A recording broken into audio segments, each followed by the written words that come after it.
the first thing I want to show is former guest of the show, friend, I'd like to say, State Representative Malcolm Kenyatta, who again, if you're not following Malcolm Kenyatta, that's like it's ludicrous to me because he's a rising star in the Democratic Party, not just here in Pennsylvania, but him and his partner were just having dinner with President Biden like this week. So it's not just a PA thing.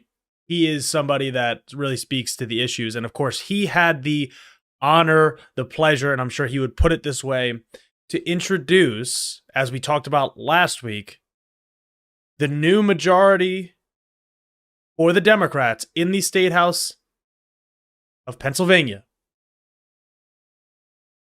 The Democrats gain control, thus have the control to vote for a new speaker. Rozzy, I believe that's how you say it, was I believe it's Mike. I don't want to misspeak, but he was the person that the Republicans put up after losing the majority, and they were like, "Hey, we'll vote for anybody but Joanna McClinton, but just put this guy up." And he did a good job in the interim. You got to say, he is a Democrat. Then said he would switch to independent. Now he said he's going to step back because the Democrats have the majority. So, long preamble to say, this is a video of Malcolm Kenyatta, State Representative Malcolm Kenyatta, introducing and nominating Joanna McClinton to be the first African American to ever be the Speaker of the House of Representatives in the state of Pennsylvania. So let's take a look. And I have the profound honor of nominating to lead this House the first woman, the second African American, and my good friend, the gentlelady from Philadelphia, Joanna McClinton.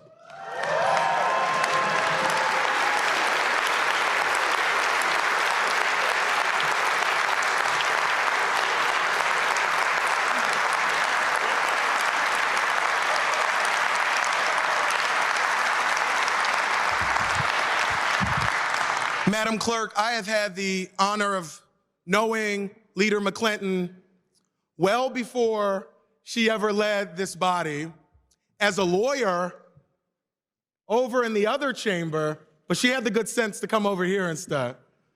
But as a lawyer in the other chamber, and she gave me a call and said, "There's an open seat, and I'm thinking about running for state representative." And I had previously run some campaigns in Philadelphia and said, "I would love to talk to you about it. I think you would be fantastic." And she has held up to that. You have been a phenomenal member of this body.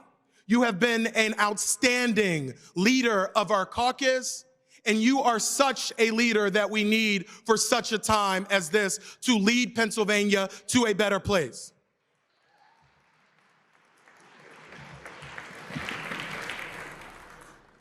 Leader McClinton started her career standing up for the least of these in Pennsylvania as a public defender. Standing up for clients who need... Sorry, Malcolm, I'm pausing you here. It is important to note when people are in politics that are lawyers that come from a public defense background.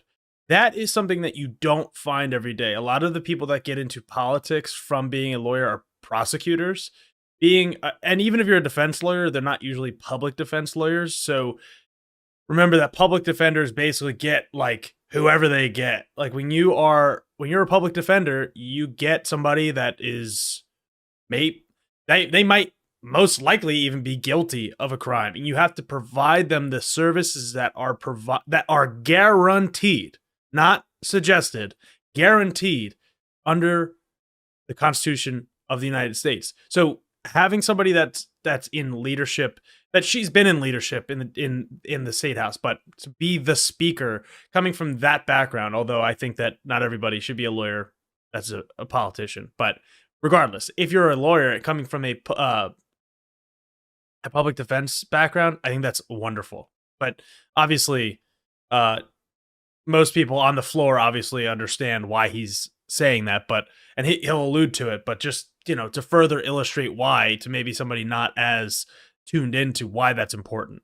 Needed somebody to go to bat for them, to make sure they got their fair due in court. She then came to this body to help make sure that the laws that every Pennsylvanian has to live under are fair and just. And in this chamber, she is somebody who's going to lead us with that same level of integrity, that same ability to lead with fairness, and as was said in the prayer this morning, to do justice, to love, mercy, etc. So that's really the clip. We don't need the full other one. It's more of the same, but just to point out that, well, one, we have one great leader in Malcolm introducing and nominating, which she ends up, spoiler alert, getting the votes to become the Speaker of the House of Representatives in Pennsylvania. There is a lot to be done in state politics. I think that Malcolm's coming back here.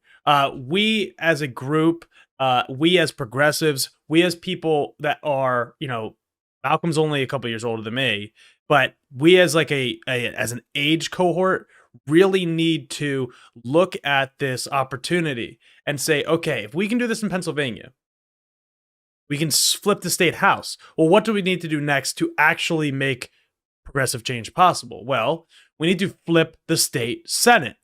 When can we do that? 2024. That is when we have the next opportunity to do that. So always understanding that in 2023, you have the ability to elect local leaders to your school board or to your township supervisor board, to your borough council.